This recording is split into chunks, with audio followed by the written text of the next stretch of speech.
Good morning India. दोस्तों नमस्कार। दोस्तों हमारे चैनल की कहानियाँ रोजाना सुनते रहने के लिए आप हमारे चैनल को जल्दी से सब्सक्राइब कर दीजिए। और हाँ, ये वीडियो पसंद आए तो वीडियो को लाइक करना बिल्कुल ना भूलें। चलिए दोस्तों अब इस कहानी को शुरू करते हैं। तो ये कहानी सविता त्रिपाठी की ही है। ये इस वीडियो का तीसरा भाग है। बाकी दोनों भाग आपको डिस्क्रिप्शन में मिल जाएगा। कहानी शुरू करने से पहले मैं आपको इस कहानी के बारे में थोड़ा सा आगे रिवाइंड कर देती हूँ। तो हुआ कुछ यूँ कि सविता त्रिपाठी अपनी लाइफ में बिल्कुल खुश नहीं थी। उसके पति से उनका अलगाव तो हुआ था, दोनों साथ ही घर में रहते।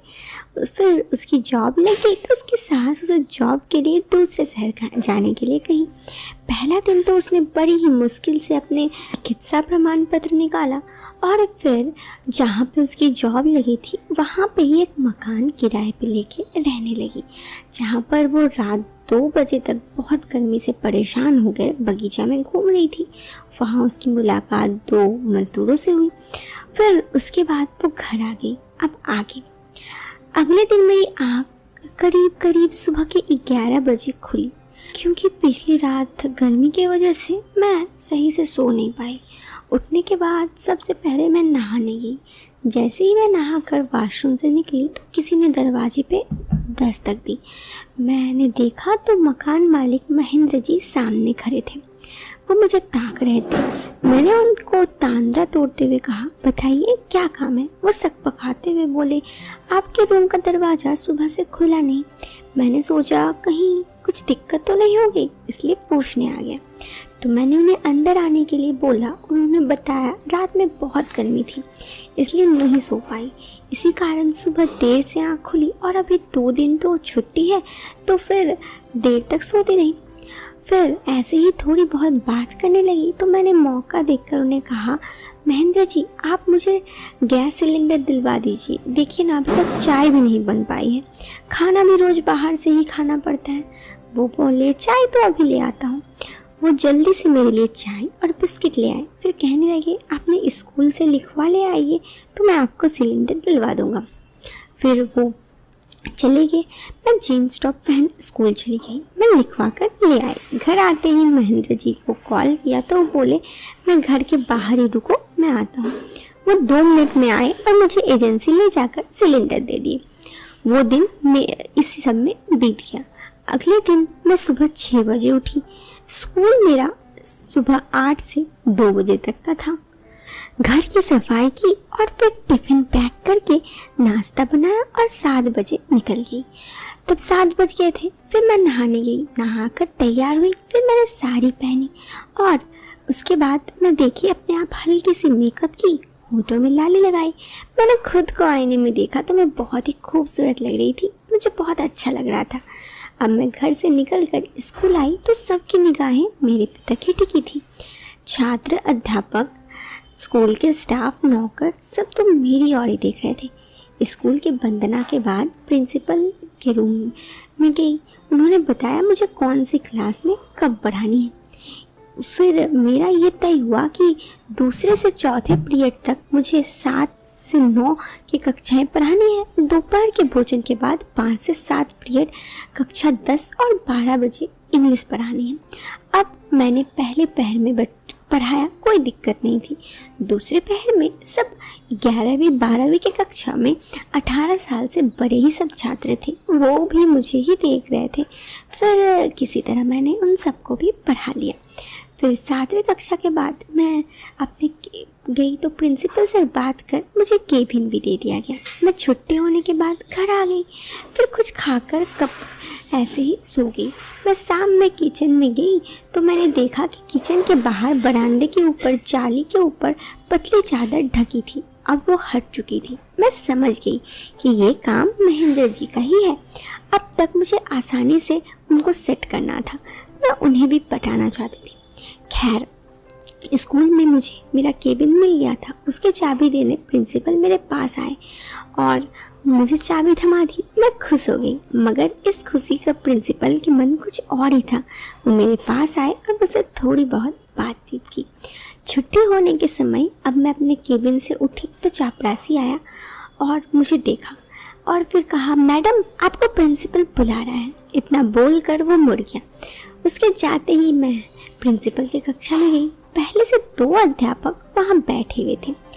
एक 30 के आसपास का नाटे कद का आदमी था, दूसरी की लंबाई ठीक ठाक थी। दोनों मेरी तरफ देख रहे थे। फिर प्रधानाचार्य ने मेरा परिचय करवाया तो उन्होंने हाथ मिलाया। अब आगे प्रधानाध्यापक जी ने कहा कि कल हमारे स्कूल की ऑडिट है। जो अकाउंटेंट थे उनके घर किसी की मृत्यु हो गई है, जिससे वो छुट्टी पर गए हैं। उन्होंने अपने स्कूल का सालाना होने वाली ऑडिट फाइल तैयार नहीं किया, तो आप इन दोनों टीचर के साथ मिलकर आज ये फाइल तैयार कर दीजिए। शाम को ख़त्म होते होते शाम हो जाएगी।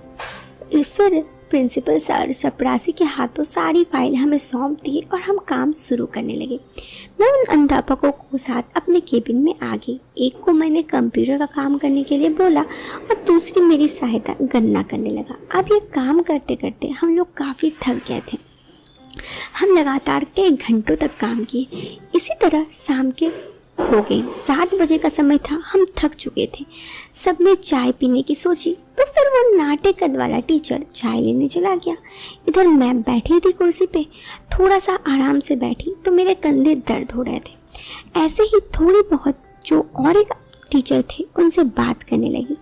उनसे मैंने कहा कि मैं न्यू ही इस शहर में आई हूँ, तो वो मुझसे सारी बातें पूछने लगी, कहाँ रहती हूँ, क्या करती हूँ।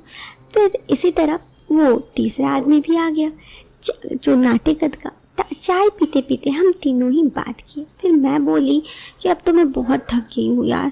तो वो कहने लगे, अरे मैडम अब घर जाओ, थोड़ी ही काम बचा है, हम ये खुद कर लेंगे। मैं उनको केबिन की चाबी देकर घर आ गई। घर आते ही मैं थोड़ी देर सो गई। मेरी आंखें खुली तो मेरा फ़ोन बज रहा था। कुछ देर मैंने अपनी सास से बात की और करीब 8 बजे थे। मैं किचन की तरफ गई और सामने शीशे से देखा तो मकान मालिक मुझे ही ताड़ रहे थे। मैंने उन्हें इग्नोर किया और अनजान बनकर वहाँ से खाना बनाई। इसी दौरान मैंने देखा कि महेंद्र जी लगातार मुझे ताड़ रहे थे।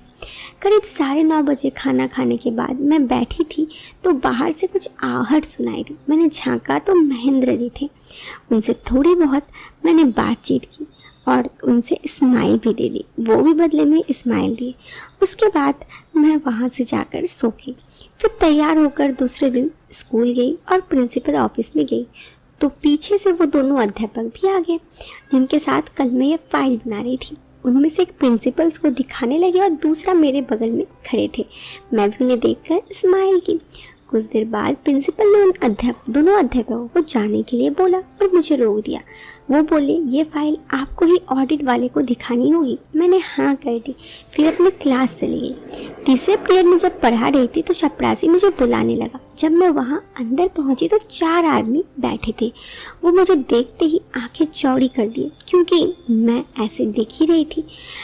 तब मैंने उन सबको बताना शुरू किया तो सब मुझे ही देख रहे थे। मैं उनको फाइल दिखा दी और सबने मेरा काम बहुत अच्छा लगा। वो सब संतुष्ट होकर मुझसे हाथ मिलाकर चले गए। उन सब के जाते ही प्रिंसिपल मेरे पास आया और मुझे शुक्रिया कहने लगा। जैसे ही मुझे लगा कि बात बढ़ने वाली है, मैं उनसे थोड़ी दूरी बना ली। वो बोले, रात का खाना मेरी तरफ से। उन्होंने मुझे एक रेस्टोरेंट में चलने के लिए बोला तो मैंने भी हामी भर दी।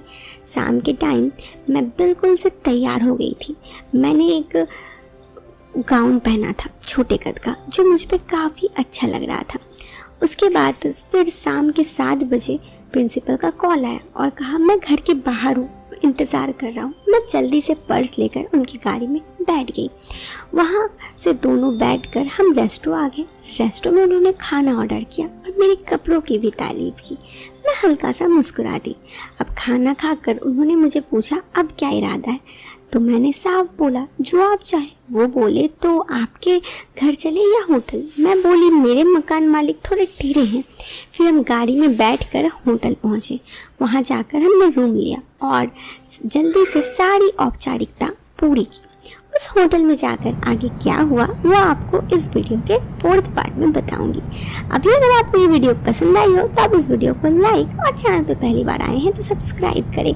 मिलते हैं फिर एक नए वीडियो में एक नए और इंटरेस्टिंग टॉपिक के साथ। Till then bye bye.